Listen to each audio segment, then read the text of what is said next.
Good morning, students. Today in this class, we are going to study about the next part of the second lesson, that is matter around us pure. So already like in the last video, we have learnt about the substances, types of substances, pure substances, impure substances. Again, the pure substances is divided into elements and compounds. Again, the elements are divided into metals, non-metal, and metalloids. Similarly, we have studied about the compounds. Compound also pure substance. So the compound, and then we have studied the difference between the compound and the mixture. So if we take the mixture is a impure substance. Why? They are made up of two different kind of compounds. That's why we call it as the impure substances. So mixture, again they are divided into homogeneous and heterogeneous mixture. We have studied about the homogeneous mixture. Like homogeneous mixture, that is solution is a homogeneous mixture. In the last class we have studied about what is solution. So solution is a homogeneous mixture. Solution is a homogeneous mixture which is made up of two or more compound, if you take two or more compound. In the last video, I gave an example of salt and water. And when salt is dissolved in water, and it's called a solution. It's called a homogeneous mixture. Why homogeneous mixture? What do you mean by homogeneous mixture? Already I taught you about homogeneous mixture. So homogeneous mixture is a type of mixture in which we cannot see the particles, or there is no boundary between the two compounds which are mixed in a solution. I give an example of salt and water. When salt is dissolved in water, we cannot find the salt particles which are hidden inside the water. Means there is no uniformly, the salt solution uniformly get mixed in a homogeneous mixture. That is only the definition of homogeneous mixture. A mixture in which two components uniformly mixed throughout the solution, throughout the mixture. That is called homogeneous mixture. The first type of homogeneous mixture, the example for homogeneous mixture is solution. I told you what is solution already. So solution is a homogeneous mixture which contains solvent and solute. Last class we have studied this. Solvent is a component of a mixture in which material get dissolved. That is called a solvent. Similarly, solute. One more component of solution is solute. Solute is a matter substance which get dissolved inside the solvent. Example, water is called as a universal solvent because it is having a capacity to dissolve many of the material inside them. If I put sugar to the water, it gets dissolved. That means the sugar solution is a homogeneous mixture, that is solution. Copper sulfate. Copper sulfate, when it is get dissolved in water, the water color of the water changes to blue color. The copper sulfate solution color is blue. So that is called a solution. We cannot find the copper sulfate molecules in the water. We cannot have a boundary. That is one of the major identification property of a solution. So we will see the other property of solution. So inside the solution, when a particle get dissolved, we cannot see the particles. We cannot identify the particles because the size of the particle in a solution, size of the particle or solute which are present in the solution is very small. Small how much? So one size of 1 nanometer. So size of 1 nanometer. So they will be very small to see. That actually when the water get when salt get dissolved in water, what happens is they get hidden in between the molecules of water. If these are two molecules of water. So this is a molecule of water, this is a molecule of water. In between these two, there will be NaCl molecule. NaCl molecule. Here, NaCl do not decomposes. Actually, it not happens. NaCl actually they will be hidden inside the water.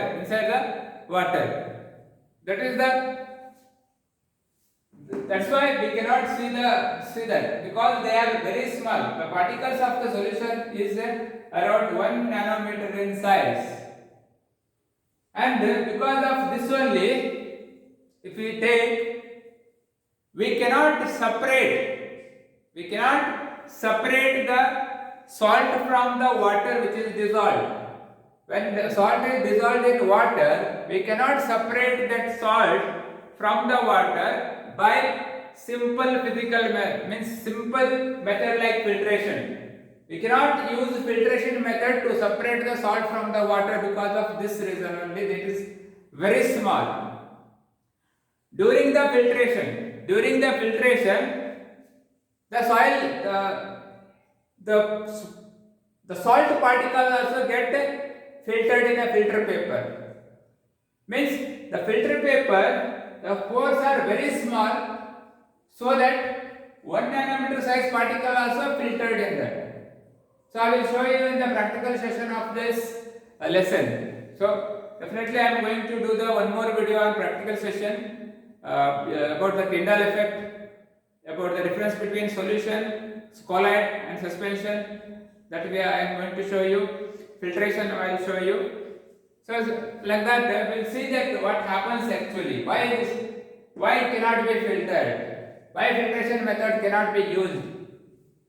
So filtration cannot be used here. That is the major property of the homogeneous mixture.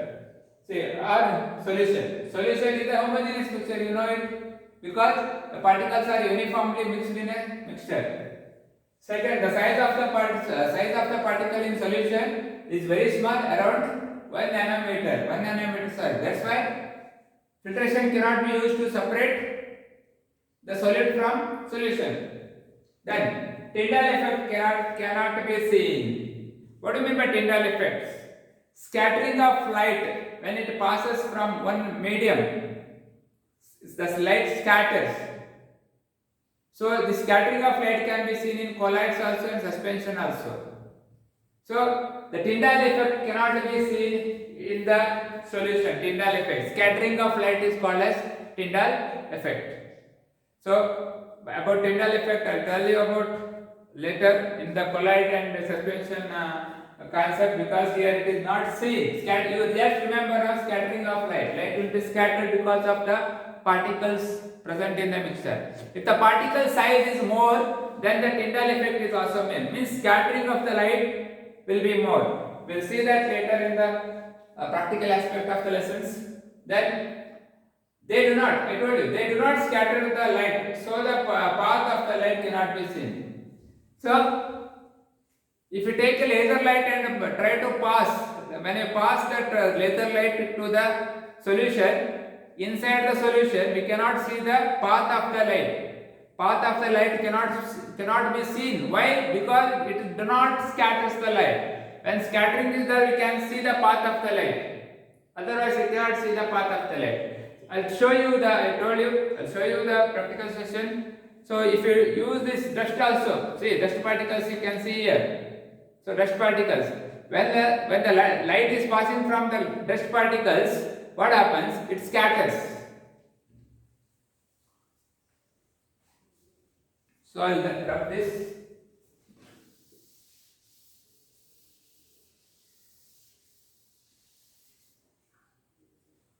See here.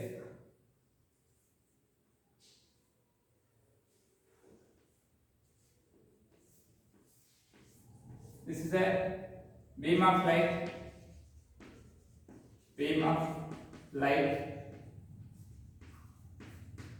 So this is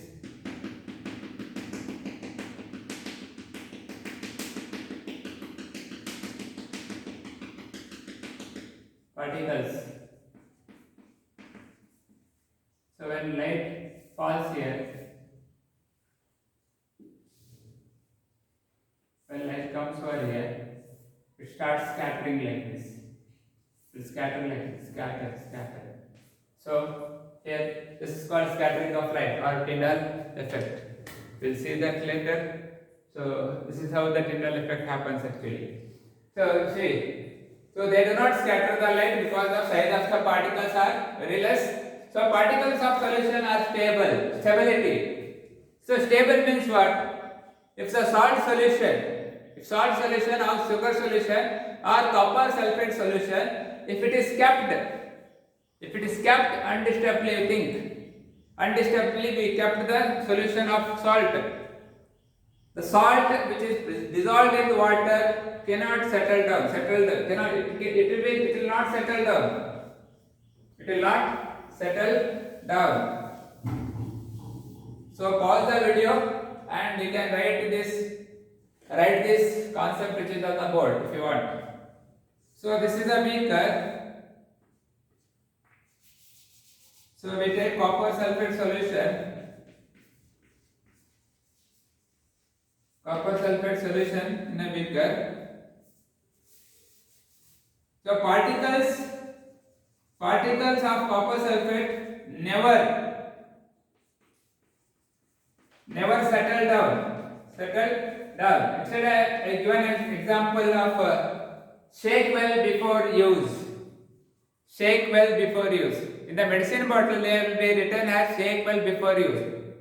Why? Because the particles of that medicine or the syrup is settled down. But in case of solution it is not so. You can see the cough syrup. I am specifically telling about cough syrup. In the cough syrup, you can see the whole bottle liquid is a solution. There the particle do not settle down. Particle will never settle down. Similarly, in copper sulfate solution, the copper sulfate will never settle down. That is known as stability. The particles are stable and they do not settle down. That is the one more important properties of the solution. Remember. But in case of some of the antibiotics if we take, they tell shake well before use.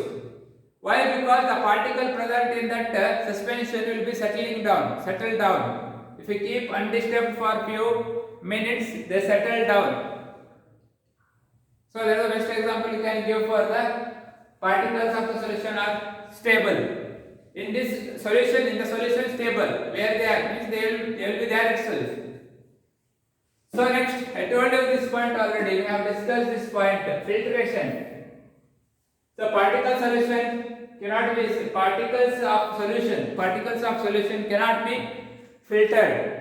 We cannot separate salt from water by simple filtration method. We have to use the distillation method.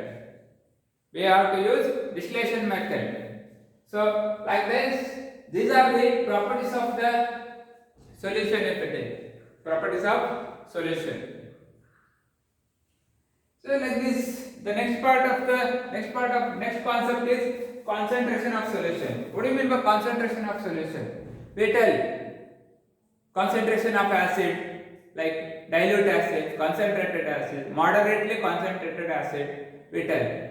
What is that meaning? See, concentration means if 10 ml of acid is there, we are putting around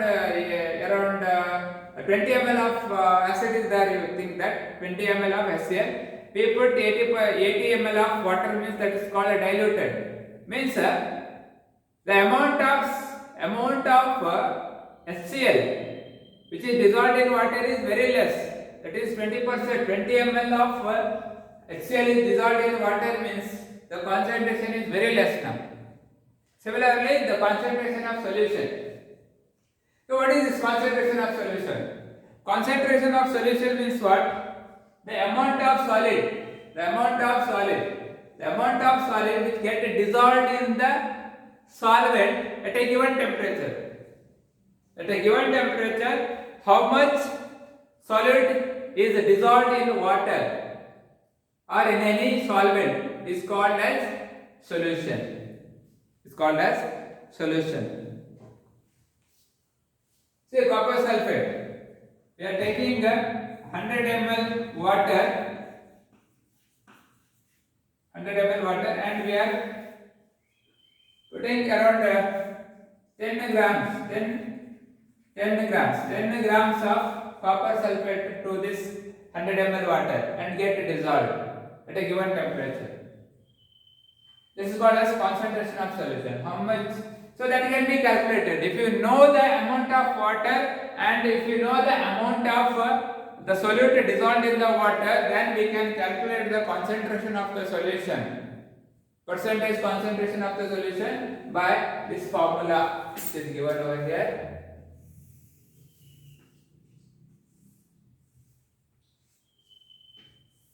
By this formula we can calculate that.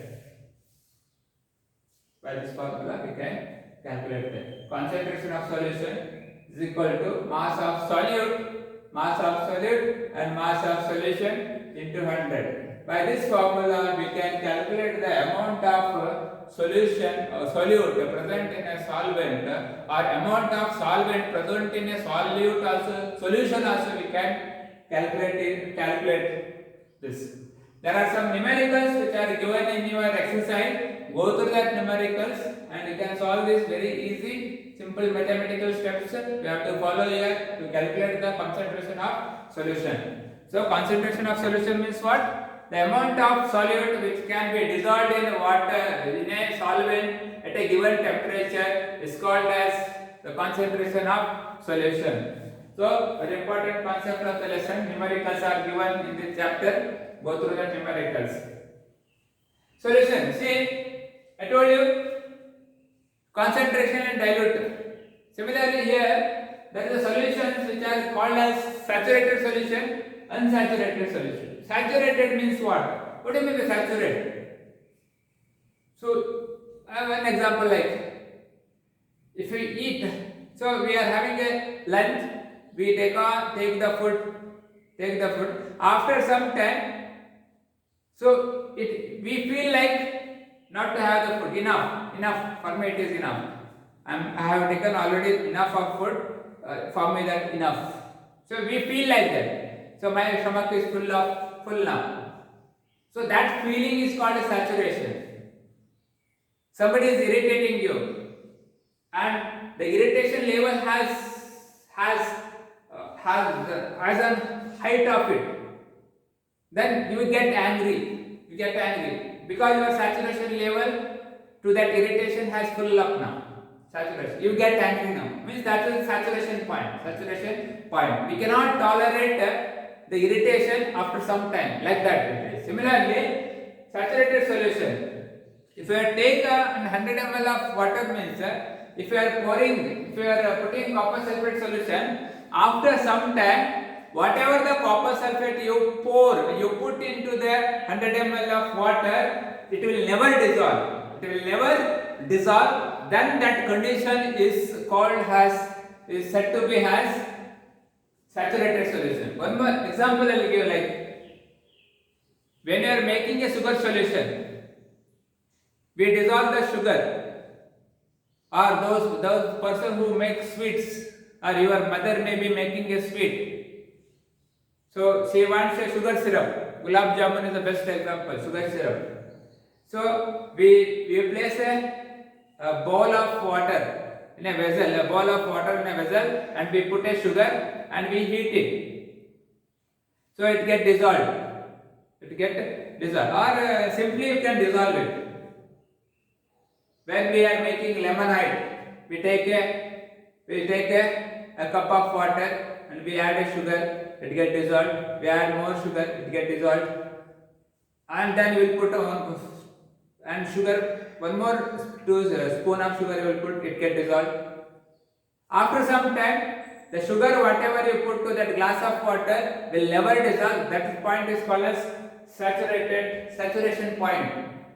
After that, whatever you solute you put, it never get dissolved. That is known as saturated solution. Understood? So every solvent will have a certain saturation point. After that, they never get dissolved. After they never get dissolved, or solid never get dissolved. Understood? At a given temperature. But there is a condition over here. What is that condition? If you increase the temperature, if you are going to heat that solution and you add more sugar to that solution, then the solute whatever you put will be dissolved. Why? I told you in the previous chapter that kinetic energy of the molecules is directly proportional to the temperature. If you increase the temperature, the kinetic energy of the molecules present in a solution get increased. When you heat the saturated solution, the kinetic energy of the molecule will increase so that some more salt can be dissolved now. I hope you are getting my point. So you try this. A sweet maker or your mother have tried this. Ask your mother, she will tell you how to make the sugar solution. If no more solute or no more sugar is getting dissolved, what we have to do? We have to heat it. We have to heat it and put the sugar and we have to stir it. Then that get dissolved. But similarly, when we cool that same syrup which is given heat, again the particles which are dissolved, extra solute which are get dissolved because of temperature, that will again settle down. I hope you are getting my point. If you are giving a temperature and adding a salt to the saturated solution, it dissolves. When you remove the heat and you cool down the liquid, then the particles which are excess solute which are get dissolved because of heat will now settle down, and they will settle down at the bottom. Why? Because the temperature is less now. So this type of questions in your exercise they have given, you just answer those questions on the basis of what I thought. I hope you are getting my point. Maybe you understood the concept. If you don't understand anything, please put a message so that I can reply you. Saturated solution, unsaturated solution. Unsaturated solution is a solution in which the saturation level has not reached still. The solution in which more solute can be added because it has not reached the saturation level.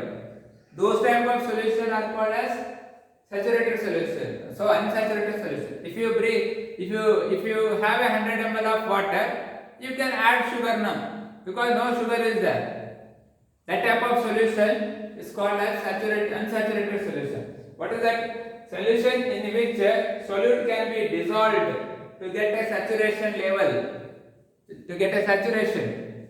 The solution in which solute can be dissolved to get a saturation, that is called as unsaturated solution. So this is about the concentration of solution. So numericals on concentration of solution. I told you. So to calculate the concentration of solution, we need this formula. Concentration is equal to mass of solute divided by mass of solution into 100. So I have given an example over here. To make the saturated solution of 36 grams of sodium chloride is 100 grams of water at 293 Kelvin. Find its concentration. To make a saturated solution of 36 gram of sodium chloride. 36 gram of sodium chloride. So in 100 ml, what is the concentration of the solution? They were asked. For a very simple calculation it is. We'll do it here.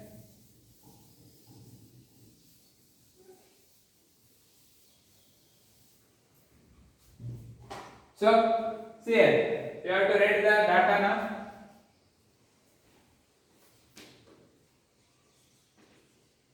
Data what is given? They are given about the solute, how much? 36 grams. They are given. See, to make a saturated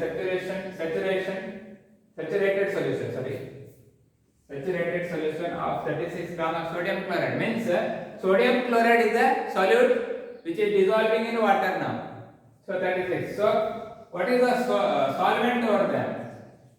Solvent is water. 36 gram of water solute, that is sodium chloride, is getting dissolved in solvent. Water is the solvent. That how much they have taken? So that is 100 grams of water is taken. Here.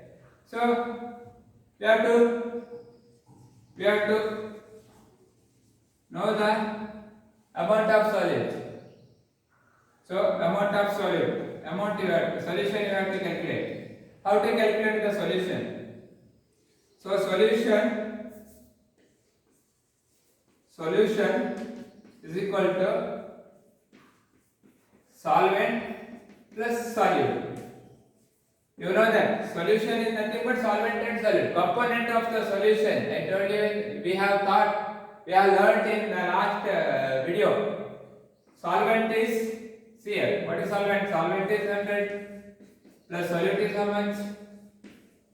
36. So total 136 grams. Solution is that. Solution. So we know. Now concentration.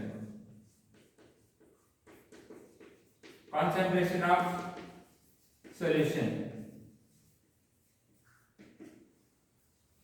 Now we will put the formula.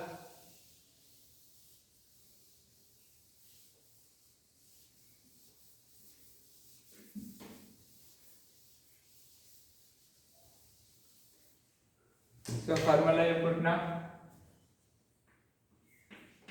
Concentration of solution equals to mass of